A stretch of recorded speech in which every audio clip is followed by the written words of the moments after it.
सुनो कथा कहानी। आज हम आपके लिए कार्तिक मास में सुनी जाने वाली तुलसी माता की कहानी लेकर आए हैं। एक बुढ़िया थी, वह नित्य नियम से तुलसी माता की पूजा करती थी। उसके एक पोती थी, तो वह अपनी दादी को नित्य नियम से तुलसी माता की पूजा करते हुए देखकर वो भी नियम से तुलसी माँ की पूजा करने लगी।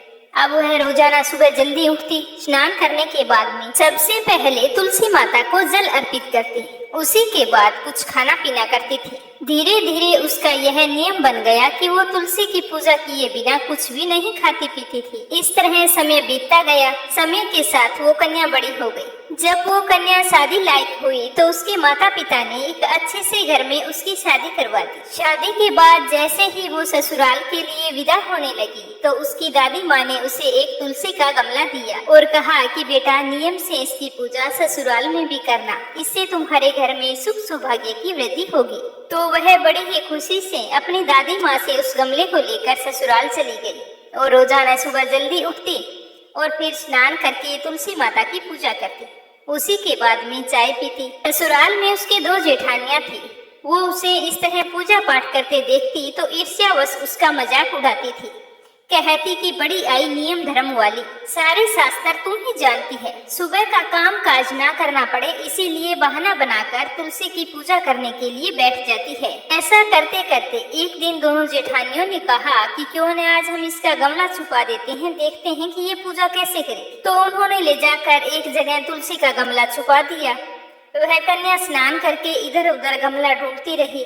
काफी देर बाद ढूंढने पर उसे गमला मिला तो उसने पूजा की और उसके बाद में ही भोजन किया। अब उन दोनों जेठानियों का तो रोजाना नियम बन गया। वो उसकी तुलसी के गमले को उठाती और कहीं न कहीं ले जाकर छुपा देती, लेकिन उसने अपनी जेठानियों को कुछ भी नहीं कहा। वह अपनी श्रद्धा से इधर उधर ढूंढकर जब भी उसे गमला मिलता तो उसमें जल सींचकर उसी के बाद खाना खाती। तो एक दिन उसकी जेठानी ने गमले को वहां से उठाया और दूर जाकर जंगल में फेंक आई। तो उस दिन उस कन्या ने स्नान करके गमले को खूब ढूंढा पर उसे गमला नहीं मिला। वह तो बहुत ही परेशान हो गई और दुखी होकर अपने कमरे में बैठ गई और उसने खाना भी नहीं खाया क्योंकि उसका नियम था वो पूरा नहीं हुआ। तो उसे इस तरह से परेशान देखकर तुलसी माता उसकी सच्ची भक्ति से बहुत ही प्रसन्न हुई। तुलसी माँ के आशीर्वाद से उसके कमरे में तुलसी माँ का गमला प्रकट हो गया। अगले दिन जब वह सुबह उठी तो देखती है कि उसके खाट के चारों कोनों पर तुलसी माता का गमला है। तो यह देखकर वो तो बहुत ही प्रसन्न हुई और कहने लगी कि अब मेरी तुलसी माता को कोई नहीं चुरा सकेगा। पूजन करने के लिए मुझे अब कहीं बाहर नहीं जाना पड़ेगा और कोई भी मेरी तुलसी माता को फेंक भी नहीं सकेगा। तो वो जल्दी से स्नान करने के लिए गई और स्नान करके तुलसी माता की पूजा की और पूजा करने के बाद में जैसे ही रसोई घर में वो खाना खाने के लिए गई तो उसे भोजन करता हुआ देखकर उसकी दोनों जेठानियां उसका मजाक उड़ाने लगी और कहने लगी कि लो, देवरानी का नियम धर्म पूरा हो गया। और उसके पास आकर बोली कि तुलसी जी की पूजा कर ली क्या देवरानी जी? तो वह बोली कि हाँ कर ली। तो उसकी जेठानी बोली कि क्यों झूठ बोल रही है, सही सही बोलना कि भूख बर्दाश्त नहीं होती, खाना खाना है तो यूं ही खा ले, पूजा करने का बहाना क्यों बना रही है? तो उसने कहा कि जेठानी जी मैंने पूजा कर ली है। तो उसकी जेठानी बोली कि गमला तो हमने फेंक दिया, तूने पूजा कहाँ से की? आप मेरे कमरे में जाकर देख सकती हैं, मैंने पूजा कर ली।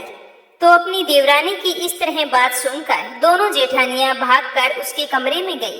तो वहां जाकर आश्चर्यचकित हो गई, देखा कि तुलसी माता का बड़ा सारा पौधा वहां पर खड़ा है। तो ये देखकर उसकी जेठानियां बहुत ही शर्मिंदा हुई और बोली कि देवरानी तेरी भक्ति सच्ची है, हमने तुम्हें यूं ही परेशान किया, हमें माफ कर दो। उसी दिन से तीनों देवरानी जेठानी सुबह जल्दी उठकर स्नान करती और उसके बाद में तुलसी माता की पूजा अर्चना करके उसके बाद में घर का कोई अन्य काम करती। ऐसा करने से उनके घर में सुख सौभाग्य का वास हुआ, अन्न और धन के भंडार भर गए और 10वें महीने उन तीनों देवरानियों जेठानियों को सुंदर पुत्र की प्राप्ति हुई। हे तुलसी माता, जैसी कृपा आपने उन पर की वैसी हम पर भी करना, अपनी कृपा दृष्टि बनाए रखना।